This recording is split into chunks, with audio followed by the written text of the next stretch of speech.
Avant de commencer, j'aimerais juste m'excuser du retard que j'ai eu. J'avais prévu de la sortir vendredi dernier, la vidéo, mais j'ai eu des imprévus et je n'ai pas pu.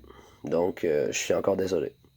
Aujourd'hui, le sujet qu'on va aborder, ça va être, en gros, qu'est-ce que c'est que la fibrose kystique? En général, la maladie, qu'est-ce qu'elle fait? Comment on peut l'avoir? Les risques, les restrictions, les problèmes que ça peut rapporter autour de moi, et un paquet d'autres choses qu'on va aborder dans cette vidéo. Pour commencer, il faut savoir qu'il existe trois sortes de fibrose kystique différentes. Il existe une souche aux intestins, une souche aux poumons, et la souche Delta F508, celle que j'ai, qui affecte les deux à la fois. Voilà, c'est la plus commune, celle qui affecte le plus de personnes à fibrose kystique, mais c'est aussi la plus destructrice. Ce qu'il faut savoir en plus, c'est que la fibrose kystique, on peut l'appeler la mucoviscidose. Mucoviscidose, c'est le terme surtout appliqué en Europe, et au Canada, on appelle la fibrose cystique ou kystic fibrosis pour les Anglais. Comment on peut attraper la fibrose kystique? Déjà, il faut savoir que pour que quelqu'un l'ait, il faut que les parents soient porteurs du gène dans leur sang. Ça se transmet de génération en génération. Le fait d'être porteur, c'est comme ça, c'est dans le sang. En gros, si les deux parents sont porteurs du gène, il y a 25% de chances que l'enfant soit atteint de la maladie. Et il y a 50% de chances que l'enfant soit porteur de la maladie, donc qu'il puisse la retransmettre. Et il y a un autre 25% de chances que l'enfant n'ait rien du tout, qu'il soit pas porteur, qu'il n'ait pas la maladie. Donc tout va bien dans ce temps-là. Si un seul des parents sur deux est porteur, l'enfant va probablement être porteur. Donc 50% de chances que oui. Et 50% de chances que non. Donc tout va bien dans le temps que non. Tu peux pas la retransmettre. Donc tout va bien. Comment éviter de la transmettre à son enfant? Il faut passer des tests pour savoir si vous êtes porteur. Vraiment, informez-vous auprès de votre famille si vous tenez à avoir un enfant. Informez-vous auprès de votre famille pour savoir s'il y a déjà eu la fibrose kystique ou si les autres sont porteurs. Ou dans ce cas-là, si vous êtes incertain, allez voir le médecin, passez un test. Il va vous dire si vous êtes porteur ou non. Et il faut aussi que vous en parlez à votre copain, copine, dépendamment où vous êtes qui. Et si la personne aussi qui est avec vous est porteuse, et ben dans ce cas-là, il faut prévoir qu'il y a 25% de chances que votre enfant soit atteint et que c'est quand même une maladie dure à gérer au début. Il faut être bien préparé. Ce que la maladie fait. La maladie Delta F508, celle que j'ai, la fibrose kystique Delta F508, elle affecte les poumons et les intestins. Mais plus particulièrement, elle fait épaissir les sécrétions partout dans le corps. Donc, que ce soit dans les poumons, dans les intestins, dans le foie, dans les glandes surrénales, dans les reins.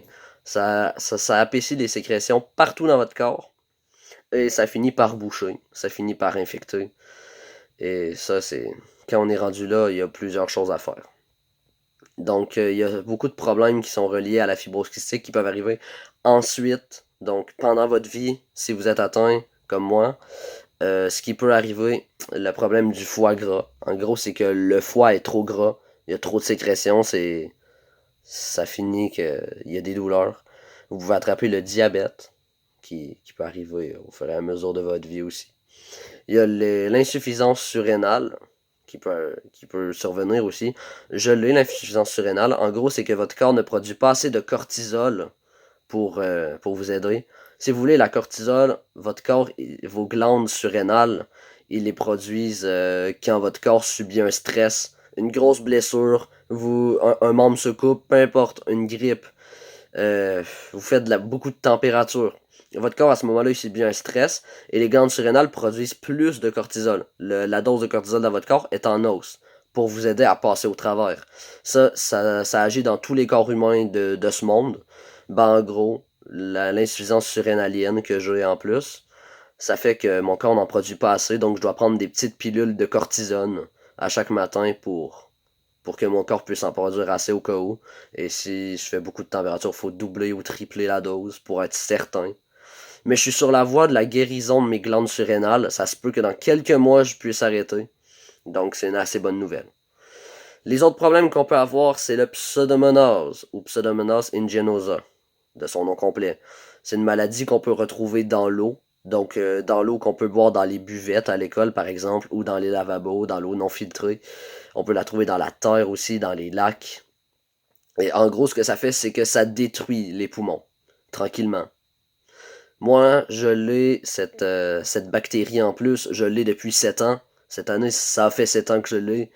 Et je suis peut-être sur la voie de la guérison aussi. On attend toujours le prochain résultat. Pour être débarrassé de ce virus, il faut avoir 3 prélèvements négatifs. Qui prouvent que la maladie n'est pas là, d'où le nom négatif. Et ce que ça fait en plus, c'est qu'il faut faire 2 traitements de plus, 2 traitements en intervalle, 1 mois sur 2, des traitements pulmonaires par inhalation.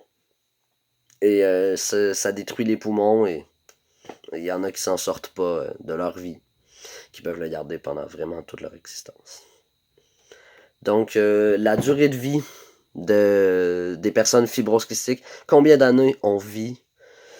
Bah, en gros, il y a 50% des gens atteints de fibrose kystique qui se rendent à 20 ans maximum. 20 ans et moins. Donc, voilà.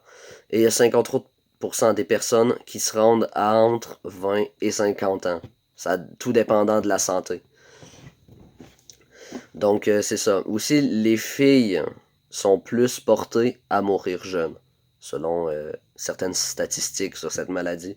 Les filles meurent en général dans les alentours des 20 ans. Mais il y en a une bonne majorité aussi des femmes qui se rendent très loin, autant que les hommes. L'homme le plus âgé qui était atteint de fibrose cystique, si je me trompe pas, il est mort environ à 48-49 ans. Voilà, c'est tout ce que je peux dire. Comment se rendre entre 20 et 50 ans, donc l'espérance de vie maximale? D'abord, il ne faut pas négliger les traitements et prendre tous ces médicaments. C'est les trucs les plus importants pour vivre le plus longtemps avec cette maladie.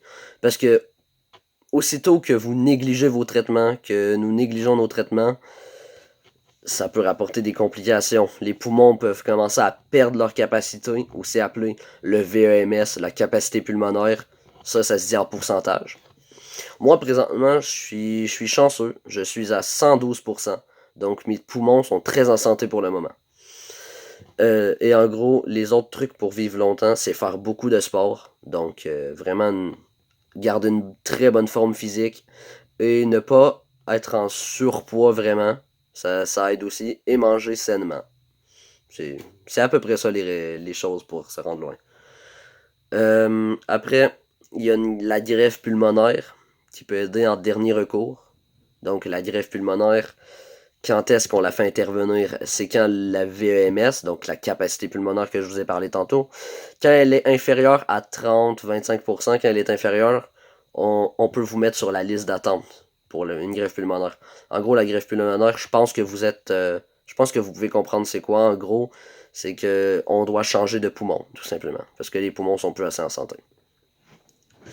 C'est tout à fait quand les fibromes cystiques sont en quelque sorte phase terminale, quand il n'y a plus vraiment d'espoir, on fait une greffe pulmonaire, on les met sur la liste d'attente.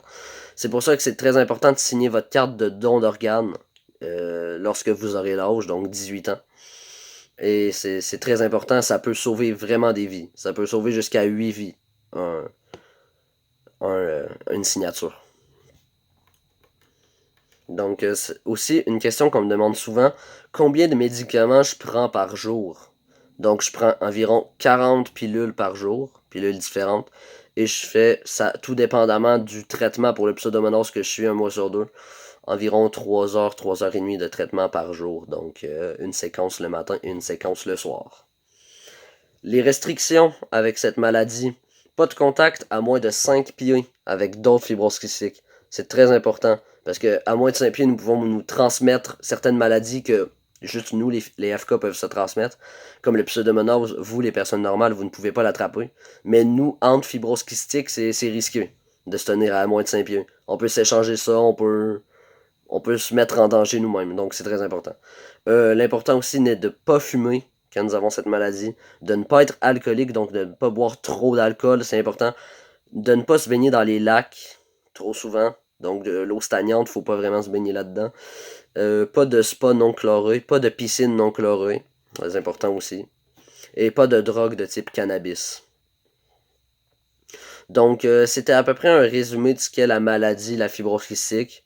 Si vous avez des questions, juste à me les poser en commentaire. Normalement, je vais ouvrir ma page Twitter pour cette chaîne YouTube. Je vais l'ouvrir la semaine prochaine, où vous pourrez me poser toutes les questions que vous voudrez. Laissez un like sur la vidéo. Abonnez-vous à ma chaîne. Visitez le site de Fibrose Kystique Québec, Fibrose Kystique Canada et tous les liens que je vais vous mettre en description pour avoir plus de détails.